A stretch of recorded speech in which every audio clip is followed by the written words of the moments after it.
கிராமம். அந்த கிராமம் மிக நேர்த்தியாக அழகாக சுத்தமாக இருக்கும். அந்த ஊரில் ஒத்தைப்பல்லன் அப்படின்னு ஒருத்தர் இருந்தான். ஒத்தப்பல்லன். அந்த ஒத்தப்பல்லன் அந்த கிராமத்து மக்கள்கிட்ட துணியெல்லாம் எடுத்துகிட்டு போய் துவைச்சி சுத்தம் செய்து சலவை செய்து கொடுப்பான். பக்கத்து ஊரில் இருக்கக்கூடிய துணிகளையும் எடுத்துகிட்டு வந்து சுத்தம் பண்ணி கொடுப்பான். அந்த கிராமத்தில் மனிதர்களோட துணியில் அழுக்கு இல்லாத மட்டும் இல்லை, கிராமமே சுத்தமாக இருந்தது. பார்க்குறதுக்கு அழகாக நேர்த்தியாக இருந்தது. இந்த ஒத்தப்பல்லன் எல்லார் கூடயும் ரொம்ப இணக்கமாக இருப்பான், நல்லா பேசுவான், ரொம்ப மரியாதையாக இருப்பான். சாமி சொல்லுங்க, சாமி சொல்லுங்க ஆச்சி அப்படின்பான். இப்படி அவன் சொல்கிறதுல அந்த ஒத்தப்பல்லனோட கழுதைக்கு உடன்பாடு கிடையாது. ஏன் போய் சாமி சொல்லுங்க சாமி ஏன் இப்படி சொல்லணும் அப்படின்னு அந்த கழுதைக்கு ரொம்ப வருத்தமாக இருக்கும். அந்த கழுதைய ரொம்ப ரொம்ப ரொம்ப ஒத்தப்பல்லனுக்கு பிடிக்கும். அவங்ககிட்ட இருக்க ஆடு மாடு கோழி எல்லாத்த விட இந்த கழுதையை ஒத்தப்பல்லனுக்கு பிடிக்கும். அந்த கழுதைக்கும் ஒத்தப்பல்லனை ரொம்ப பிடிக்கும். அதனால தான் அவனோட முதலாளி அப்படி சொல்கிறத அது ஏற்றுக்கிறது இல்லை. அதன் பிறகு ஒத்தப்பல்லன் மற்றவங்கள்ட்டெல்லாம் பேசும்போது அவன் சொல்லுவான், நமக்குன்னு யாராவது ஒரு உயிர் இருக்கணும், நம்ம தேடி வர்றதுக்கு என்னாச்சு உங்களுக்கு, நம்ம படுத்து கிடந்தா என்னாச்சுன்னு கேட்கறதுக்கு, நம்ம காணோம்னா எங்கே போனாங்கன்னு தேடுறதுக்கு நமக்குன்னு ஒரு உசுர் இருக்கணும் அப்படின்னு சொல்லி ஒத்தப்பல்லன் சொல்லுவான். அப்படி சொல்லும் போது இந்த கழுதைக்கு புரியவே புரியாது. ஒத்தப்பல்லன் என்ன சொன்னாலும் அதை கேட்டுக்கிட்டே இருக்கும்.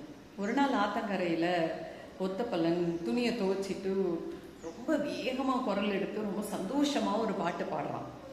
அப்படி பாட்டு பாடும்போது இந்த கழுதைக்கு மனசு ரொம்ப சந்தோஷமாகி துள்ளி குதிச்சு பக்கத்தில் இருக்க ஒரு காட்டுக்குள்ளே ஓடிடுச்சு. அந்த காட்டுக்குள்ளே ரொம்ப தூரம் ஓடின பிறகு தான் தெரியுது, ஆகா நம்ம இவ்வளோ தூரம் வந்துட்டோமே அப்படின்னு. ஒரு கரடி அதை துரத்த ஆரம்பிச்சிருச்சு.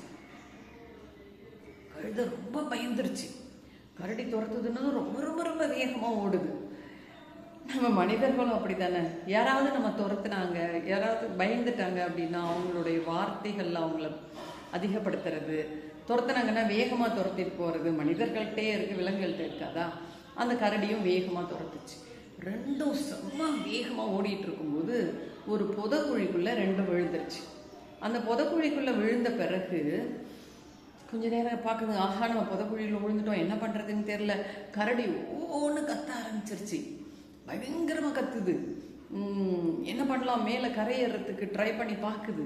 அதோட முயற்சியெல்லாம் ஒன்றும் சரியாகலை. கழுதை கொஞ்சம் கொஞ்சமாக, கரடி கொஞ்சம் கொஞ்சமாக உள்ளே போக ஆரம்பிக்குது. கழுதை அப்படியே நிற்கிது, அமைதியாக நிற்கிது கழுதை. இந்த கரடி கொஞ்சம் நேரம் கழிச்சு, கழுதைய முட்டாள் கழுதைய, உனக்கு அறிவில்லை, நம்ம புதக்குழியில் விழுந்திருக்கோம், இன்னும் கொஞ்சம் நேரத்தில் உள்ளே போய் சாக போகிறோம், நல்ல வேகமாக கற்று யாராவது உதவிக்கு வருவாங்க அப்படின்னு சொல்லுது. கழுதை சொல்லுது, என்னோட முதலாளி சொல்லுவார், நமக்குன்னு ஒரு உசுறு வேணும், நம்ம எங்கன்னு தேடுறதுக்கு, நம்மளை என்னன்னு காது கொடுத்து கேட்க ஒரு உசுறு வேணும்னு சொல்லுவார். எனக்கு அது அர்த்தம் அப்போ புரியவே இல்லை, இப்போ தான் அந்த அர்த்தம் புரியுது, உன்னை தேடி யாராவது வருவாங்களா அப்படின்னு சொல்லி கரடிக்கிட்ட கேட்குது கழுதை.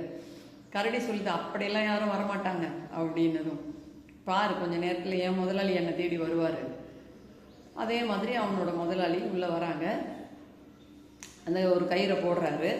அவன் அந்த ஒத்தப்பல்லன் இருக்கான்ல, அவன் அந்த மரத்துலலாம் இருக்கும்ல கொடி மாதிரி, அது கயிறு மாதிரி திரிச்சு அதில் போட்டு அந்த கழுதையை மீட்டு எடுத்துக்கிட்டு போயிடலாம். இந்த கரடி ஏற்கனவே ஆட்டம் போட்டுக்கிட்டு உள்ளே போயிட்டே இருந்ததுல, அவ்வளோதான் போயிடுச்சு. அப்போ அந்த கழுதையை கூட்டிகிட்டு போய் ஆற்றுல குளிப்பாட்டி அது நல்லா இருக்கே என்னன்னு பார்த்துட்டு அதுக்கு தண்ணி குடிக்க வச்சு அந்த கழுதையை கூட்டிகிட்டு போகிறான். இதை மாதிரி தான் நம்மை நேசிக்கக்கூடிய ஒரு உறவுகள் இயற்கையாக சில நேரம் அமைஞ்சிடும். யாருக்காவது சிலருக்கு அமையலை அப்படின்னா நம்ம அப்படியான உறவுகளை உருவாக்கி கொள்வோம். நாமும் யாருக்காவது அவர்களை தேடக்கூடிய, அவர்களை என்னன்னு கேட்கக்கூடிய உறவாக மாறி நிற்போம்.